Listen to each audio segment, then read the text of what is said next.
Yeremia pasal 38. Yeremia dimasukkan ke dalam perigi. Ia tertolong oleh Ebed-Melech. Tetapi Sefaca bin Matan, Gedalia bin Pasyur, Yukal bin Selemiah, dan Pasyur bin Malkiah mendengar perkataan yang tidak henti-henti diucapkan oleh Yeremia kepada segenap orang banyak itu. Beginilah firman Tuhan, siapa yang tinggal di kota ini akan mati karena pedang, karena kelaparan, dan karena penyakit sampar. Tetapi siapa yang keluar dari sini mendapatkan orang Kasdim, ia akan tetap hidup. Nyawanya akan menjadi jarahan baginya, dan ia tetap hidup. Beginilah firman Tuhan, kota ini akan pasti diserahkan ke dalam tangan tentara Raja Babel yang akan merebutnya. Maka berkatalah para pemuka itu kepada raja, baiklah orang ini dihukum mati, sebab sebenarnya dengan mengatakan hal-hal seperti itu, maka ia melemahkan semangat prajurit-prajurit yang masih tinggal di kota ini, dan semangat segenap rakyat. Sungguh, orang ini tidak mengusahakan kesejahteraan untuk bangsa ini, melainkan kemalangan. Raja Sedekia menjawab, baiklah, ia ada dalam kuasamu, sebab raja tidak dapat berbuat apa-apa menentang kamu. Maka mereka mengambil Yeremia dan memasukkannya ke dalam perigi milik Pangeran Malkiah yang ada di pelataran penjagaan itu. Mereka menurunkan Yeremia dengan tali. Di perigi itu tidak ada air, hanya lumpur. Lalu terperosoklah Yeremia ke dalam lumpur itu. Tetapi ketika didengar Ebed-Melech, orang Ethiopia itu, ia seorang sida-sida yang tinggal di istana raja, bahwa Yeremia telah dimasukkan ke dalam perigi. Pada waktu itu raja sedang duduk di pintu gerbang Benyamin. Maka keluarlah Ebed-Melech dari istana raja itu, lalu berkata kepada raja, ya tuanku raja, perbuatan orang-orang ini jahat dalam segala apa yang mereka lakukan terhadap Nabi Yeremia, yakni memasukkan dia ke dalam perigi. Ia akan mati kelaparan di tempat itu, sebab tidak ada lagi roti di kota. Lalu raja memberi perintah kepada Ebed-Melech, orang Ethiopia itu katanya, bawalah 3 orang dari sini dan angkatlah Nabi Yeremia dari perigi itu sebelum ia mati. Ebed-Melech membawa orang-orang itu dan masuk ke istana raja, ke gudang pakaian di tempat perbendaharaan. Dari sana ia mengambil pakaian yang buruk-buruk dan pakaian yang robek-robek, lalu menurunkannya dengan tali kepada Yeremia di perigi itu. Berserulah Ebed-Melech, orang Ethiopia itu kepada Yeremia, taruhlah pakaian yang buruk-buruk dan robek-robek itu di bawah ketiakmu sebagai ganjal tali. Yeremia pun berbuat demikian. Kemudian mereka menarik dan mengangkat Yeremia dengan tali dari perigi itu. Demikianlah Yeremia tinggal di pelataran penjagaan itu. Pembicaraan terakhir dengan Raja Zedekia. Raja Zedekia menyuruh orang membawa Nabi Yeremia kepadanya di pintu yang ketiga pada rumah Tuhan. Berkatalah raja kepada Yeremia, aku mau menanyakan sesuatu kepadamu. Janganlah sembunyikan apa-apa kepadaku. Jawab Yeremia kepada Zedekia, apabila aku memberitahukannya kepadamu, tentulah engkau akan membunuh aku, bukan? Dan apabila aku memberi nasihat kepadamu, engkau tidak juga akan mendengarkan aku. Lalu bersumpahlah Raja Zedekia dengan diam-diam kepada Yeremia, katanya, demi Tuhan yang hidup, yang telah memberi nyawa ini kepada kita, aku tidak akan membunuh engkau, dan tidak akan menyerahkan engkau ke dalam tangan orang-orang yang berusaha mencabut nyawamu itu. Sesudah itu berkatalah Yeremia kepada Zedekia, beginilah firman Tuhan Allah semesta alam, Allah Israel, jika engkau keluar menyerahkan diri kepada para perwira Raja Babel, maka nyawamu akan terpelihara, dan kota ini tidak akan dihanguskan dengan api. Engkau dengan keluargamu akan hidup. Tetapi jika engkau tidak menyerahkan diri kepada para perwira Raja Babel, maka kota ini akan diserahkan ke dalam tangan orang-orang Kasdim yang akan menghanguskannya dengan api, dan engkau sendiri tidak akan luput dari tangan mereka. Kemudian berkatalah Raja Zedekia kepada Yeremia, aku takut kepada orang-orang Yehuda yang menyeberang kepada orang Kasdim itu. Nanti aku diserahkan ke dalam tangan mereka, sehingga mereka mempermainkan aku. Yeremia menjawab, hal itu tidak akan terjadi. Dengarkanlah suara Tuhan dalam hal apa yang kukatakan kepadamu. Maka keadaanmu akan baik, dan nyawamu akan terpelihara. Tetapi jika engkau enggan menyerahkan diri, maka inilah firman yang dinyatakan Tuhan kepadaku. Sungguh, semua perempuan yang masih tinggal di istana Raja Yehuda digiring keluar ke hadapan para perwira Raja Babel sambil berseru, Engkau diperdayakan, dikalahkan oleh sahabat-sahabatmu.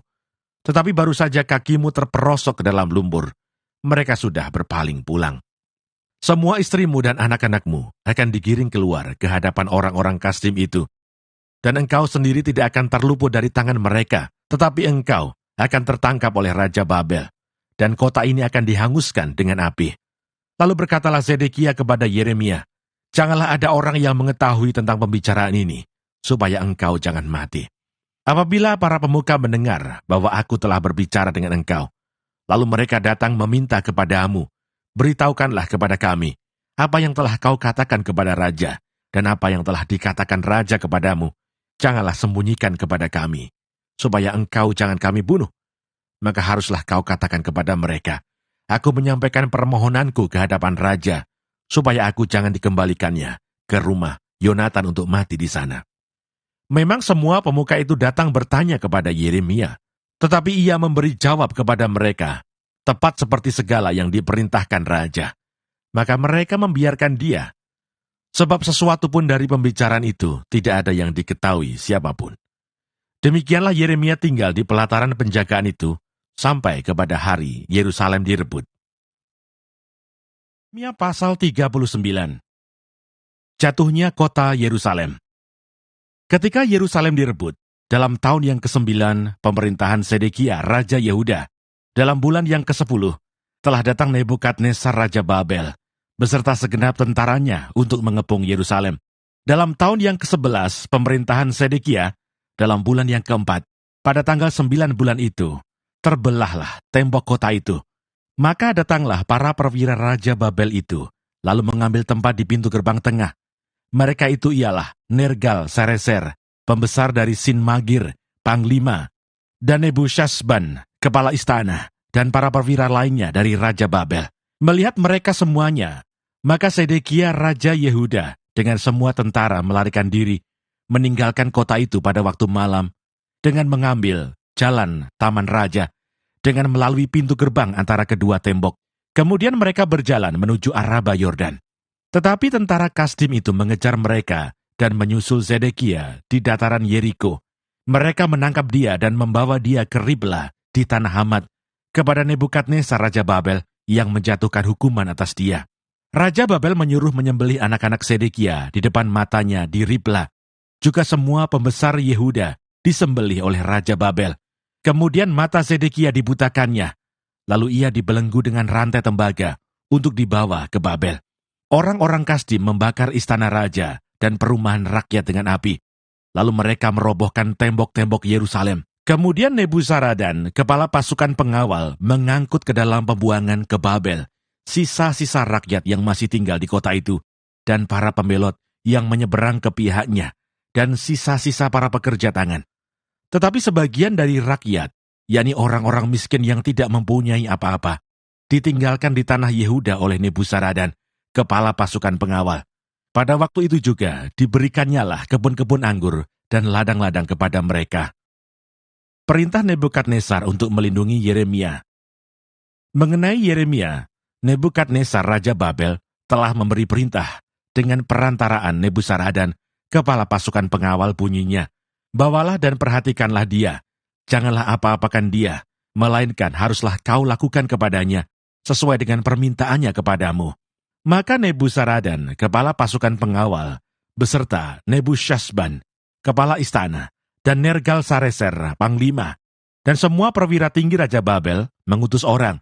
Mereka menyuruh mengambil Yeremia dari pelataran penjagaan, lalu menyerahkannya kepada Gedalia bin Ahikam bin Safan untuk membebaskannya, supaya pulang ke rumah.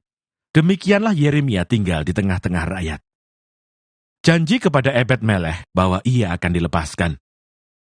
Selagi Yeremia masih terkurung di pelataran penjagaan, firman Tuhan datang kepadanya bunyinya, pergilah kepada Ebed-Melech, orang Etiopia itu, dan katakanlah kepadanya, beginilah firman Tuhan semesta alam, Allah Israel, sesungguhnya firmanku terhadap kota ini akan kulaksanakan untuk kemalangan dan bukan untuk kebaikannya, dan semuanya itu akan terjadi di depan matamu pada waktu itu juga. Pada waktu itu juga, demikianlah firman Tuhan, aku akan melepaskan engkau dan engkau tidak akan diserahkan ke dalam tangan orang-orang yang kau takuti. Tetapi dengan pasti, aku akan meluputkan engkau. Engkau tidak akan rebah oleh pedang. Nyawamu akan menjadi jarahan bagimu. Sebab engkau percaya kepadaku. Demikianlah firman Tuhan.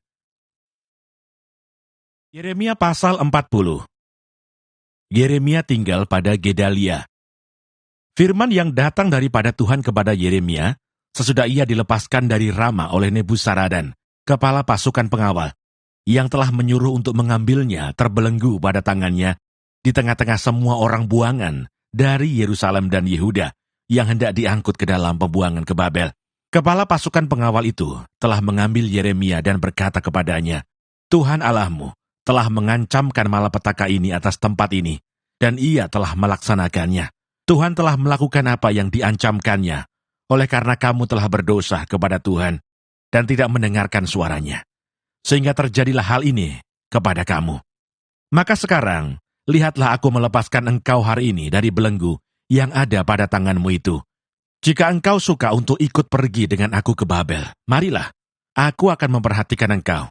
Tetapi jika engkau tidak suka untuk ikut pergi dengan aku ke Babel, janganlah pergi. Lihat, seluruh negeri ini terbuka untuk engkau. Engkau boleh pergi kemana saja engkau pandang baik dan benar. Engkau boleh kembali kepada Gedalia bin Ahikam bin Safan yang telah diangkat oleh Raja Babel atas kota-kota Yehuda, dan tinggallah bersama-sama dia di tengah-tengah rakyat. Atau kemana saja engkau pandang benar, pergilah ke situ. Lalu kepala pasukan pengawal itu memberikan kepadanya bekal makanan dan suatu hadiah, kemudian melepas dia pergi. Jadi pergilah Yeremia kepada Gedalia bin Ahikam di Mispa, dan diam bersama-sama dengan dia di tengah-tengah rakyat yang masih tinggal di negeri itu. Masa Gedalia menjadi gubernur dan pembunuhannya.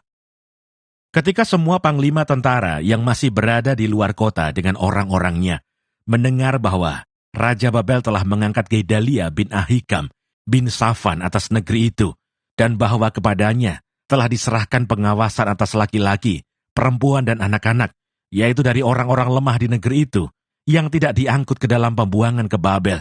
Maka pergilah mereka kepada Gedalia di Mispa. Mereka ialah Ismail bin Netanya, Yohanan bin Kareah, Seraya bin Tanhumet, anak-anak Efai orang Netofa itu, dan Yesanya, anak seorang Maaka, bersama dengan anak buahnya. Lalu bersumpahlah Gedalia bin Ahikam bin Safan kepada mereka dengan anak buah mereka. Janganlah kamu takut untuk takluk kepada orang-orang Kasdim itu. Tinggallah di negeri ini, dan takluklah kepada Raja Babel, maka keadaanmu akan menjadi baik. Dan aku sendiri, aku menetap di Mispa, untuk bertindak sebagai wakil di depan orang-orang Kasdim yang akan datang kepada kita.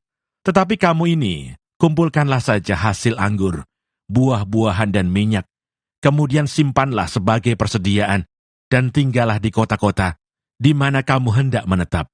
Juga ketika semua orang Yehuda yang ada di Moab, di antara Bani Amon, di Edom, dan di negeri-negeri lain, mendengar bahwa Raja Babel telah membiarkan tinggal sisa rakyat di Yehuda, dan mengangkat Gedalia bin Ahikam bin Safan atas mereka, maka kembalilah semua orang Yehuda dari segala tempat kemana mereka telah berserak-serak, dan masuk ke tanah Yehuda, kepada Gedalia di Mispa. Mereka mengumpulkan hasil anggur dan buah-buahan amat sangat banyaknya.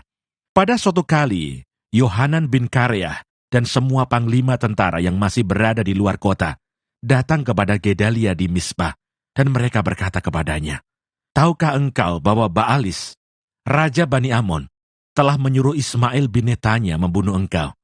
Tetapi Gedalia bin Ahikam tidak percaya kepada mereka.